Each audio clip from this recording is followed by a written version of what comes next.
everyone, my name is Khushi Kaur. I live in Delhi. I completed my 4 years of graduation in zoology major from Ramjas College, University of Delhi. I have 2 years of experience in teaching 11-12 students as a home tutor and nearby local coaching institute. Today our topic is excretion and urine formation. Let's start with the topic.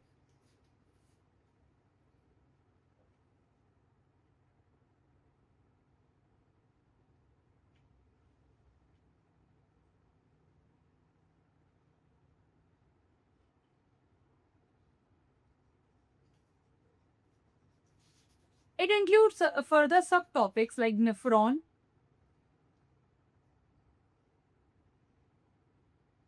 We study about structure of nephron, function of nephron, and urine formation.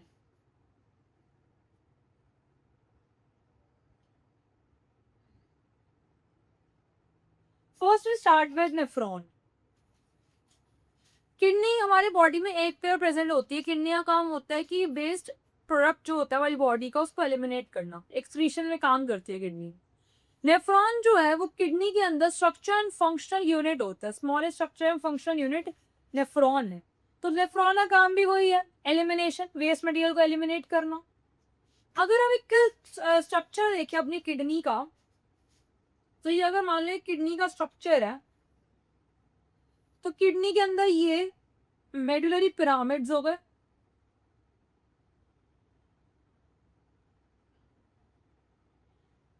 This is medullary pyramid.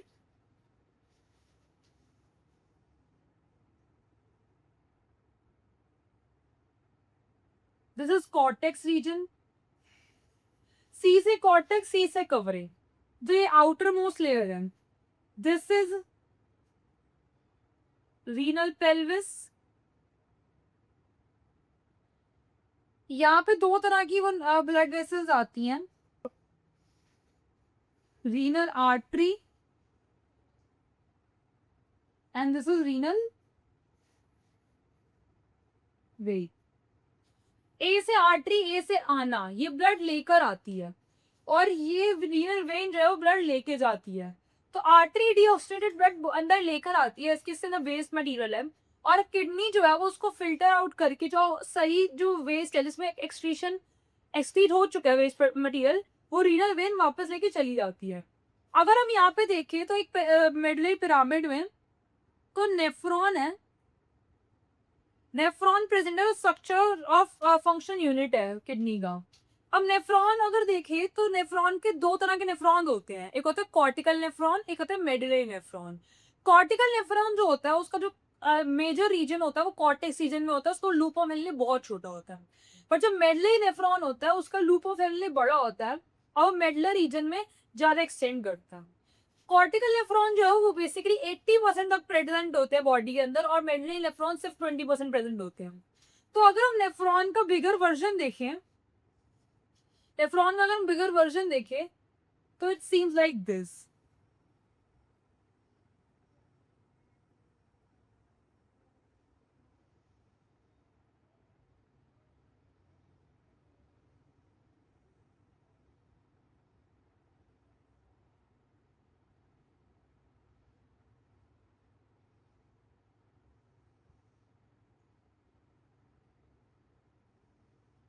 ये nephron का एक structure बनाया. अगर इसमें देखा जाए तो एक आता है afferent arteriole, afferent arteriole. Then it forms a cluster of blood capillaries called glomerulus. Then it's efferent arteriole.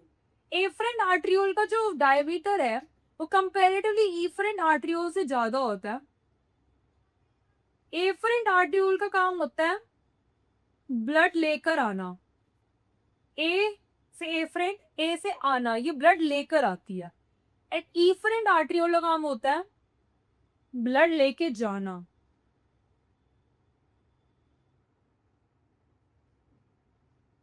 ई से एग्जिट, ई से efferent, मतलब ब्लड लेके जाती है. अब यहाँ पे जो है क्लस्टर ऑफ कैपिलरीज प्रेजेंट होती हैं. क्लस्टर ऑफ कैपिलरीज को कहते हैं ग्लोमेरुलस. और ये जो है ये एक क्या वो cap like structure, bowl like structure है, इस स्ट्रक्चर को cup like structure, it's called Bowman's capsule.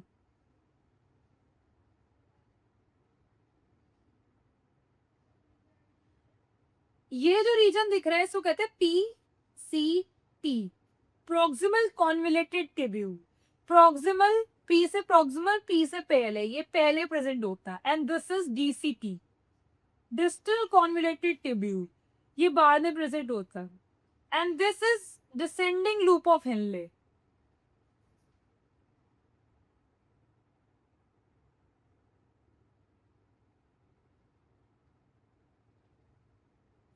And this is ascending loop of Henle. Descending मतलब नीचे की तरफ जाना, और असेंडिंग मतलब ऊपर की तरफ जा रही है लूप।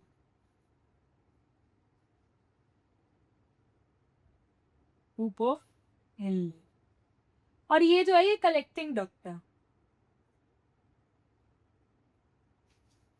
अगर हम यहाँ पे एक एक करके इनके फंक्शंस के बारे में देखें तो जो क्या कहते हैं ग्लोमेरुलस है वो एक तरह से छन्नी की तरह काम कर रहा है।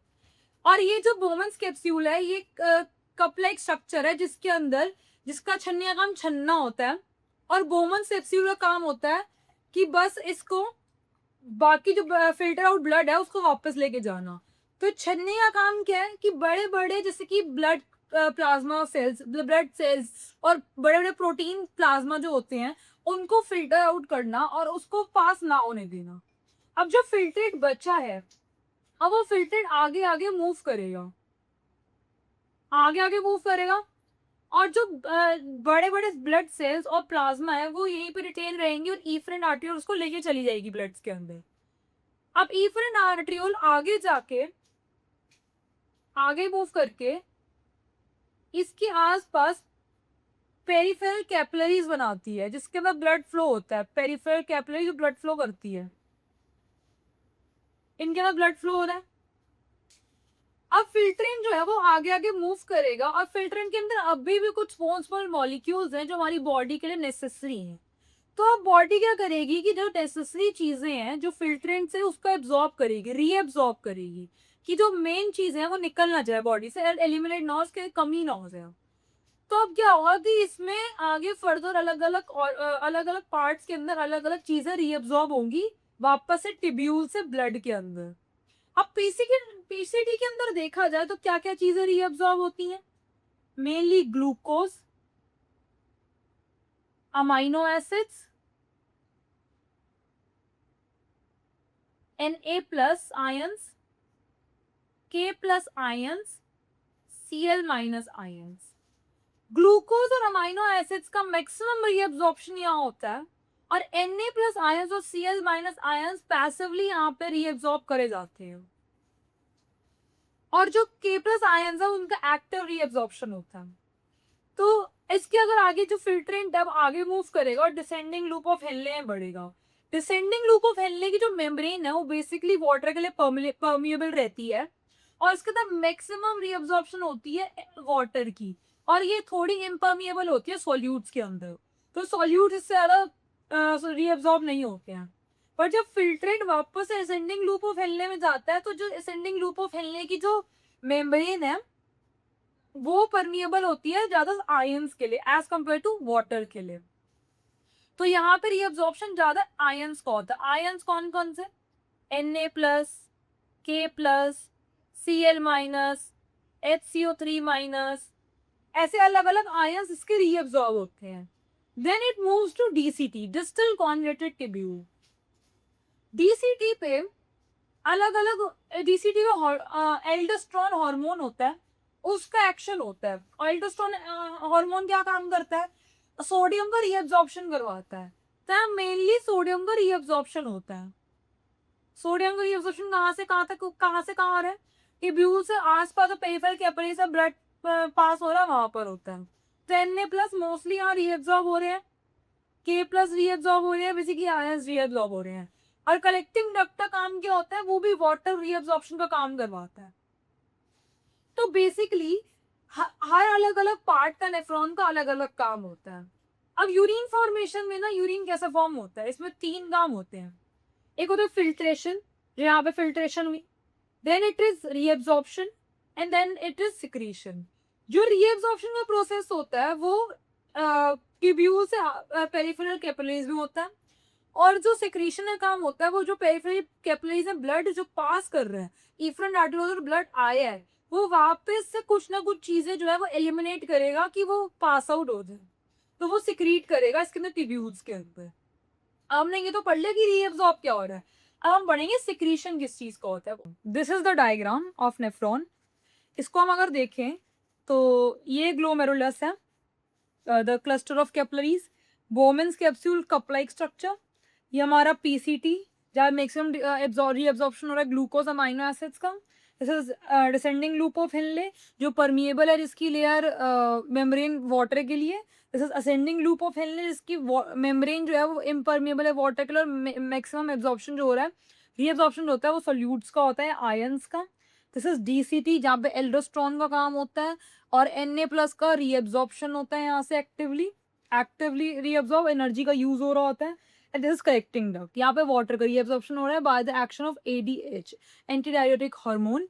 यहाँ पे वाटर का ज़्यादा से ज़्यादा रीअब्जॉर्प्शन होता है कि यूरिन जो है वो कंसनट्रेटेड हो, और क्या कहते हैं डाइल्यूटेड यूरिन और ज़्यादा वेस्ट ऑफ वाटर ना हो हमारी बॉडी से। अब हम इसका इसका क्या कहते हैं निमोनिक्स देखेंगे कि कैसे इसको याद किया जाए, इसके पार्ट्स को हम कैसे इजीली याद कर सकते हैं। Now we study the mnemonics.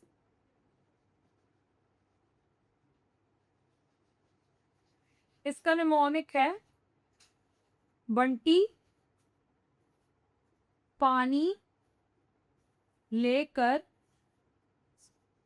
Delhi चला। बी से Bowman's capsule, Bowman's capsule. P से पीसीटी, एल से loop of Henle, it includes both descending loop of Henle, ascending loop of Henle, then DCT, and C is collecting dot.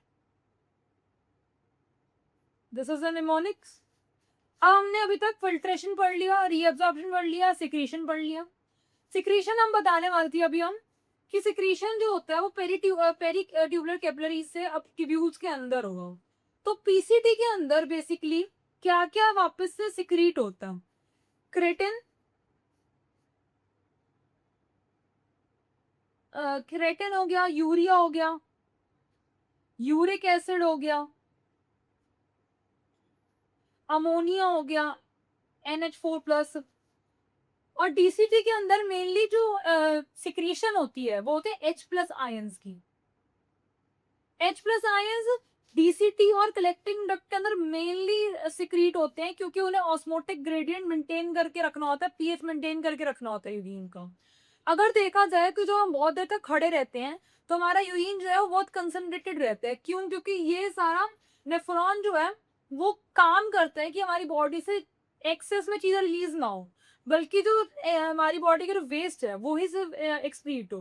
तो ये तीनों process को perform करता है urine formation बनाने के लिए।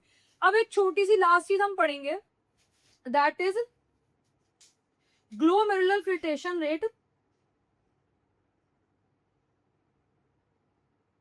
ग्लोमेरुलर फिल्ट्रेशन रेट का मतलब होता है कि कितना अमाउंट ऑफ फिल्ट्रेट दोनों किडनी प्रोड्यूस कर रही है पर मिनट, उसको होता है glomerular filtration rate. Glomerular filtration rate का एक फॉर्मूला है blood hydrostatic pressure, static pressure minus blood colloidal pressure plus capsular hydrostatic pressure. Blood hydrostatic pressure की वैल्यू 55 mmHg होती है, ब्लड कोलाइडल प्रेशर की वैल्यू 30 mmHg होती है, और कैप्सुलर हाइड्रोस्टेटिक प्रेशर की वैल्यू 15 mmHg होती है। तो 55 mmHg में से 45 mmHg अगर हम माइनस करते हैं तो टोटल ग्लोमेरुलर फिल्ट्रेशन रेट जो है वो 10 mmHg रहता है। ग्लोमेरुलर फिल्ट्रेशन रेट को और डिटेल में इसमें हम नेक्स्ट क्लास में करेंगे। अभी हम रिकैप कर लेते हैं कि हमने पूरी क्लास में पढ़ा क्या। We study about the nephron कि नेफ्रॉन का काम क्या है, नेफ्रॉन के पार्ट्स के। हमने पार्ट्स को याद करने के लिए डायग्रामेटिकली उसका वो पढ़ा कि कैसे इसको रिमेम्बर कर सकते हैं। हमने नेफ्रॉन का स्ट्रक्चर को देखा कि कैसे नेफ्रॉन का स्ट्रक्चर बुक में वहां दे रखा है। हमने ग्लोमेरुलर फिल्ट्रेशन रेट के बारे में पढ़ा। हमने पढ़ा कि ग्लोमेरुलर फिल्ट्रेशन रेट जो नेट ग्लोमेरुलर फिल्ट्रेशन रेट है वो 10 mHg होता है। बाकी हम इसको डेप्थ में नेक्स्ट क्लास में पढ़ेंगे। Thank you.